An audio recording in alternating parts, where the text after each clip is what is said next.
This is a special edition of Late Night Health. I'm Mark Allen. Coming up is Supplyside West, which will take place in Las Vegas, Nevada next week. And the reason we're doing this show is because I believe that consumers throughout the world should know what's going on at Supplyside West. Our guest is Sandy Almendarez, and she is the Vice President of Content for Supplyside. Sandy, nice seeing you again. Thank you so much. Hi, Mark, and hi, everyone out there. Sandy and I met at after the elephant in the room a couple of months ago when we were discussing sexism in the nutraceutical world, and that won some awards for our friend Amy Summers. All right, let's talk about this. First of all, what is Supplyside? What can people who are going or want to go, what can they expect? Yes, well, Supplyside West is next week. That's a trade show that's co-located with Food Ingredients North America. It is the largest gathering of health and nutrition professionals in North America. We've got it at Las Vegas at the Mandalay Bay from October 23rd to 27. The people who come to Supplyside West FINA, they're business professionals who focus on research development, product development, QA, QC, purchasing, supply chain management, marketing, anything really that has to do with developing products in the health and nutrition industry. So supplements, functional foods and beverages, healthier foods and beverages, sports nutrition, pet health, personal care, all of those people are coming to Supplyside I think West. I even saw organic clothing. Absolutely, yes. Right? Anyone that's adjacent, interested in ingredients, how they're imported into products that serve a North American consumer. So that's Supplyside West next month, but Supplyside itself is much bigger than that. We've got another trade show, Supplyside East. We have a couple of media brands, Natural Products Insider and Food and Beverage Insider as well. Wow, and you're involved in all of those? Yeah, so I lead all of the content for our media brands as well as our on-show conference programming. So if somebody is saying, I want to invent the Sandy and Mark vitamin C drink, this is the place to go to find out how to put it together. Exactly. And not only how to put it together, but how to do it sustainably, how to scale up your product, how to ensure that the claims that you're making on the product, should you choose to make claims on the product, that they're in line with the regulations, how to make a successful product. All right, I got to ask some personal questions. What's your background? All right, do you have a doctorate in the organic food or something, or not yet? There's always time, I guess, for that program to be developed to get it. Okay. I have a journalism background. I went to the Walter Cronkite School of Journalism, and I always knew I wanted to be a magazine editor. I've been with Supplyside for nearly 15 years now, so most of my professional career has been with Supplyside. Before this, I was not in B2B. I represented a company that, or is a publication called Prison Living, and it was for prisoners people who are in prison and how to live your best life while in prison. And before that, I was at Arizona Black Pages, which is a publication for African Americans who live in Arizona, which is where I live. And that's where the Walter Cronkite School is. Yes, that's right. At Arizona State, go Devils. Yeah, okay, got it. You guys can beat us at Cal State Northridge anytime. Are more and more people, and consumers first, interested in organic, sustainable foods, supplements, drinks that you've been talking about, do you think? Yes, absolutely. Emotions are playing into product purchases much more than they have in the past. People really want their products to not only taste good. Taste is always number one if it's a food or beverage. Yes. Nothing ever topples that. But once it tastes good, they want to ensure that they're spending their money at a company who cares, who invests in its people, who invests in the planet, who is going to leave this world better than it found it. And because of that, because of the consumer want and need, I think that, you go to the market today and you buy potato salad, okay? Instead of making it yourself, which is very easy, folks, make it yourself. It's easier. You can even make your own mayo, but you find preservatives in there, which may or may not be healthy, right?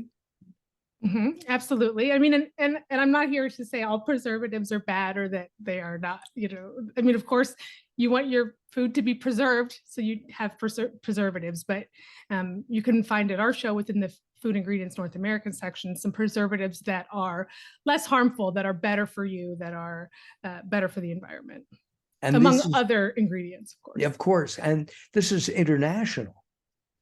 Yes. So what? I'm sorry, the exhibitors will be from all over the world. Yeah. So how we focus at Supplyside and Food Ingredients North America, we have the consumer is a North American consumer. So we have attendees, exhibitors, all from all over the world coming, but their all goal is to create products for a North American consumer. And so with that lens, that's how we frame the ingredients that you're legally allowed to use, the claims that you're allowed to use, et cetera. How many exhibitors will be there this year? We're expecting about 1,400 exhibitors at this point, and about 18,000 attendees in total. And in addition to the exhibition, which is 2 days or so, there's the education side of this as well. Yes, and that's, of course, my favorite part. I am biased, obviously, because my team creates that education. We do have over 140 hours of education at Supplyside West this year. We've got a series of paid education sessions. Then we have 2 stages on our show floor that are going to be open to anyone who registers for the show, as well as Supplyside Studio, which is an interview type content. It's not necessarily for watching. There's not a stage, but it's for live streaming. And so we will have content live streaming from the show out to our YouTube for anyone to watch. And I've only been trying for 25 years to be on that stage, so I'm available. Well, you gotta know someone, I guess. Yeah, okay. Has it grown since last year? It has grown since last year. We're expecting about, I would say, maybe 2,000 more, 2,000 or 3,000 more people than we had last year in total. We really can't say exactly what the numbers will be because lots of people will still register on site. And the people who are attending, let's hone in on that. Who specifically will be attending? Because this is, as I mentioned at the beginning, this is an industry show. It's not open to consumers. Yet I think consumers need to know about it, because at the end of the day, they're the ones who go in and buy the new products, new supplements, and new underwear that may be organic.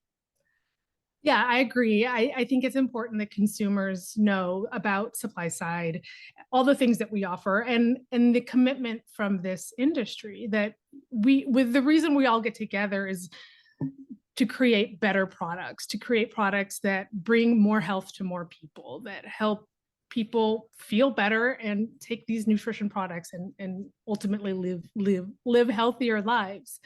And I think it's important that consumers know that this industry is really passionate about serving them, and we are always striving to do more and do better for them.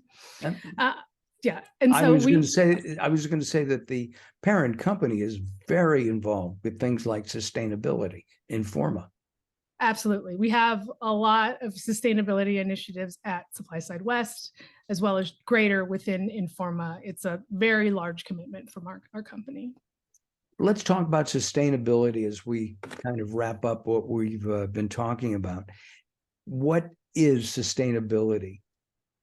What is it? I mean, I think it has a large definition, of course. Yeah. We like to frame it to put some guardrails around it, but have it be quite large. We frame it in terms of the UN Sustainable Development Goals, which are 12 goals that the UN put out for its 2030 initiatives. And so we like to use that kind of framing. So not only is it environmental sustainability, but it's gender equity, it's healthier foods, it's BIPOC and minority diversity. It's a lot of things that are part of what we consider sustainability, and all of them are very important. And one of those things would be, we talked about, you just mentioned gender equality, getting rid of sexism is one, but also, growing things like radishes and making sure that they're grown properly, that it's a sustainable crop rather than taking away from Mother Earth. Absolutely. We like to talk about and support regenerative agriculture, which goes even one step beyond sustainable. Like, sustainable means to me keeping things status quo, not depleting. Regenerative agriculture is actually using plants to create better soil health. And so it's a series of rotations, crop rotations, and the ways that you can treat the soil so that it's actually improved because you are using it and farming it. So a few years ago at one of the supply sides, I'm walking down an aisle and people are giving away samples, okay, of the supplements and food items and having a great old time. And somebody was promoting a sustainable product. I don't know if they're back or not. They were chocolate covered crickets. Yeah. Okay. What would you say is yeah, I mean, sustainable protein is a big discussion. A lot of companies are leaning into plant-based protein, and plant-based everything is very important and popular. There was a big cricket movement a few years ago, I would say, and not to say that it's dead, but I pun intended, that I haven't really seen a lot of cricket protein. I'm sure it's still out there. I think for me, it was hard to stomach. I had some of them sometimes, but it wasn't something that I wanted to purchase on my own. No, I'm with you. And the gentleman, I was told that somebody told this guy who was passing it out what I do and didn't tell me. He said, "This is just great chocolate." And it was a little crunchy for me. Well, if people are interested in either attending last minute, or if they're interested in watching any of the streaming videos that are going on, what is a website that people can find out more about Supplyside West? Yeah, so our website is supplysidewest.com. You can also search Supplyside on YouTube, and from there you will be able to view the live streaming of our shows. We'll have 3 live streaming going throughout the 2 days of the expo hall. And again, this is not necessarily aimed at consumers, so it might get pretty technical, and it might be a little bit more than what consumers are expecting, but it is also a great way to understand what the industry is talking about. Listen, Sandy, I appreciate your joining me today on this special edition of Late Night Health. Will you come back at some time?